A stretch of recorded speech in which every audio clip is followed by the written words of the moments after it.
Uma das séries mais premiadas da história do Jornal Nacional foi esta dos repórteres Marcelo Canelas e Lúcio Alves. A proposta era apresentar aos brasileiros que se alimentam quem são os brasileiros que não têm o que comer e como os famintos podem ser ajudados.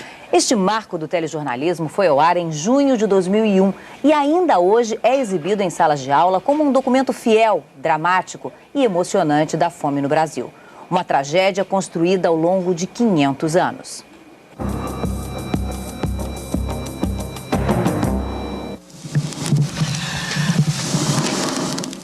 A gente tão desesperado de fome, não tem amor nada, não tem resistência para fazer coisa nenhuma, acredita? A gente não consegue explicar o que é a fome em si, né? Só mesmo quando as pessoas passam por ela, que é para poder sentir. Quando meu filho perdeu um pãozinho, uma rosquinha, que é 10 centavos, porque eu não tenho dinheiro, bicho, aí que meu coração dói. Ó, o corpo chega a arrepiar.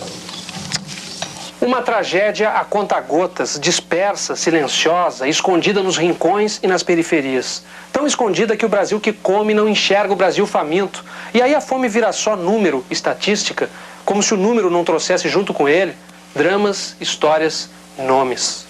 O pão nosso de cada dia. Meu nome é Antonieta Luiz Alcântara Rodrigues. Eu perdi uma criança com 9 dias de nascida. Eu fiquei muito horrorizada. Meu nome é Maria Pereira dos Santos. Perdi uma criança com 7 dias de nascido. Os anjos, todos os anjos. É a crendice dos grotões.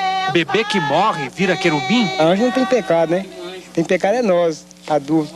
Cemitério só deles, cemitério de anjos. Do norte de Minas ao sertão do Nordeste existem centenas. Ainda assim, ninguém se conforma.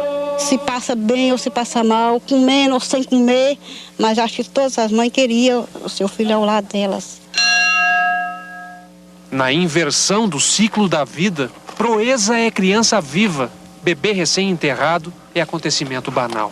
Não, porque tu sai pra cá, imagina. Vocês viram? Um caixãozinho? Não, é uma caixa de papelão. No Brasil, a cada 5 minutos morre uma criança, a maioria de doenças da fome. Cerca de 280 a 290 por dia, né, o que corresponderia, de acordo com o Unicef, a 2 Boeing 737 de crianças mortas por dia. Médico, voluntário em campanhas contra a desnutrição e obcecado pelos números, Flávio Valente pesquisou dados oficiais.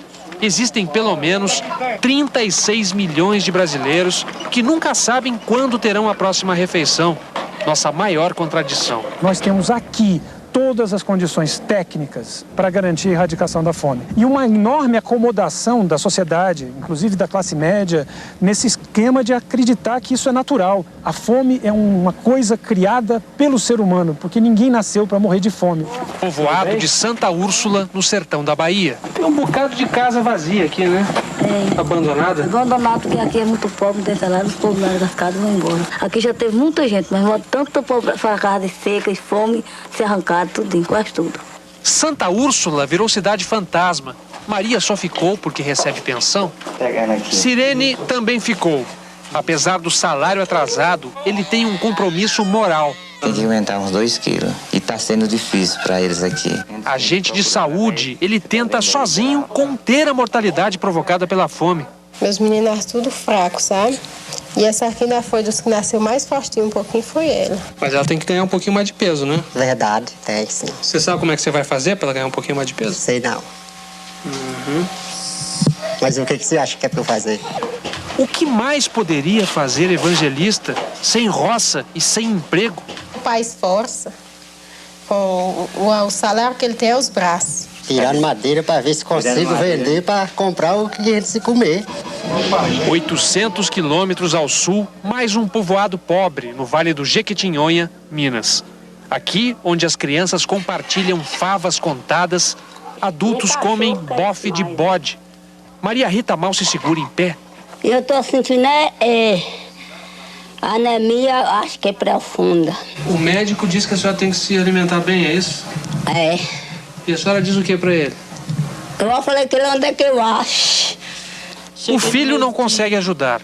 Outubro, pra falar a verdade, eu não já ganhei nenhum real aqui, assim, trabalhando. De outubro pra cá, você não ganhou nada? Nada. Vai tentar a vida em alguma cidade grande? Sair pra lá e deixar ela doente aí, que eu não sei nem como pode acontecer. A vida na cidade grande seria melhor? Nos alagados de Salvador, uma pergunta provoca comoção. O que vai ter hoje no almoço? Comoção e constrangimento. Vergonha de dizer que simplesmente não haverá almoço. É triste. Muito triste. Dá medinha você não ter. Deixa lá. A vizinha tem almoço. E a senhora acha que esse pirão alimenta? Alimenta. E é nutritivo. É nutritivo? É, sim. Mas tem farinha e água, né? Não importa. Pelo menos ela come, embora não esteja livre da doença. Desde o início desta reportagem, já se passaram 5 minutos e meio. Na contagem regressiva da fome, mais luto, mais uma perda. Nossa maior fortuna indo embora. Nosso óbvio tesouro esquecido em lugarejos e favelas. Chegou a fome, chegou a carestia, chegou a guerra dos astros, chegou a sede, amor, sofrimento. Esse ano nem Padre Cícero deu jeito. Não tem um milho, não tem um feijão, não tem coisa nenhuma, né? Tá tudo durinho, né? Na terra do padroeiro informal do sertão, o lado mais perverso da fome. Mais do que a humilhação, mais ainda do que a dor provocada pelas chamadas doenças tradicionais, esse hospital psiquiátrico, o único da região do Cariri, no sul do Ceará, é a prova de que a fome pode ir além do mero sofrimento físico. Menino, vem pra dentro, olha a chuva lá na serra. Delírios e alucinações provocados pelas privações da vida. O grande paciente chega nesse estágio com fome mesmo. A doença dele era fome. Você pegava assim, era só osso. Hoje no Brasil, isso é incontestável, né? A deficiência mental por desnutrição. Um psiquiatra da fome, o doutor Abagaro, se especializou em combater alguns tipos de distúrbios provocados pela deficiência de nutrientes. Uma vez ele acometido no surto psicótico, né? A fome, a desnutrição agrava. Doenças que podem começar cedo. No Instituto Materno Infantil do Recife, mulheres com histórias comuns. A senhora teve quantos filhos? 13 filhos. Quantos morreram? Morreu 9. Quando eu corro para ir para os hospitais, já não tem mais jeito. Já morre no caminho, dentro das ambulâncias. Um mesmo morreu nos meus braços. De fato, as crianças chegam tão fraquinhas que podem morrer das causas mais absurdas. Hipotermia, temperatura baixa. Quer dizer, ela pode morrer de frio? Pode morrer por temperatura baixa. Sobreviver já é vitória, mas o que pode acontecer com um bebê de pouco mais de 3 quilos? Peso de um recém-nascido. De alguns dias. E ela já está com 5 meses. Ela já está com 5 meses e toda essa desnutrição tem uma repercussão no bem-estar do organismo. Formas discretas de deficiência de ferro já pode levar a um comprometimento do desenvolvimento mental. Médico com nome de profeta, o doutor Malaquias teme pelo que pode acontecer amanhã. Nós estamos praticamente diante de um aviso prévio da morte quando encontramos determinadas formas de desnutrição. Pesquisador de renome, especialista em nutrição, mais de 30 anos investigando as deficiências na alimentação do brasileiro. Pronto. Nós temos deficiência de iodo, deficiência de zinco, a deficiência de ácido fólico. Por que você está tão quietinha, tão paradinha? Te botaram de castigo, foi?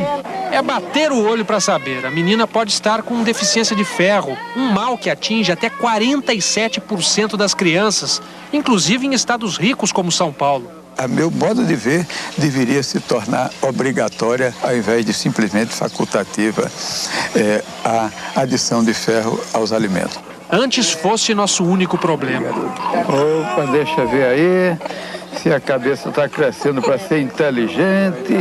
A deficiência de vitamina A estaciona o crescimento de famílias inteiras. Essa estatura dela é muito baixa. Provavelmente não chega a 1,55 m. Nessa área daqui, nós temos cerca de qualquer coisa como 18% de crianças com déficit de estatura. Quando tem um atraso, esse atraso no crescimento estatural é praticamente irreversível. Então, a estatura praticamente conta toda a história nutricional da criança. Equipes da Universidade Federal de Pernambuco tentam mudar o curso dessa história, medindo, pesando, ensinando a amamentar. A recompensa é rápida, capaz de reanimar um velho médico em sua luta contra a fome. É assim que se faz. É assim que se faz.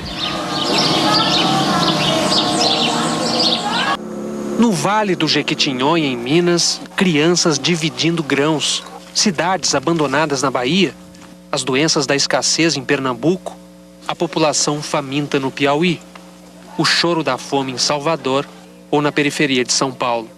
A tragédia onipresente tocou o país. Centenas de telespectadores ligaram para tentar ajudar.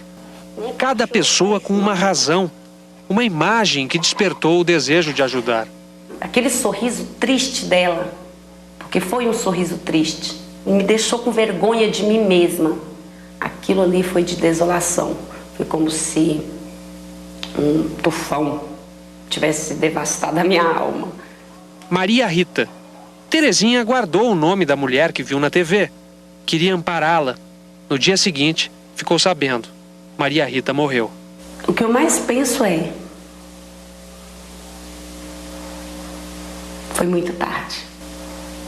A FAO, o braço das Nações Unidas para a Agricultura e Alimentação, diz que o empenho da sociedade é fundamental, mas erradicar a fome só se melhorarmos a distribuição de riquezas. O Brasil é o vice-campeão mundial de concentração de renda. Só perdemos para a Serra Leoa, um país africano. O Estado que tem que criar as condições necessárias para a gente de ser capaz de se alimentar.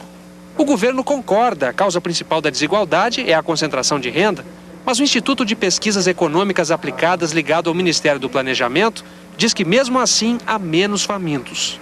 Apesar de toda a dramaticidade verdadeira que está retratada nas matérias, a situação da pobreza no Brasil ela está melhorando. Embora isso pareçam números frios, a mortalidade infantil no país está se reduzindo.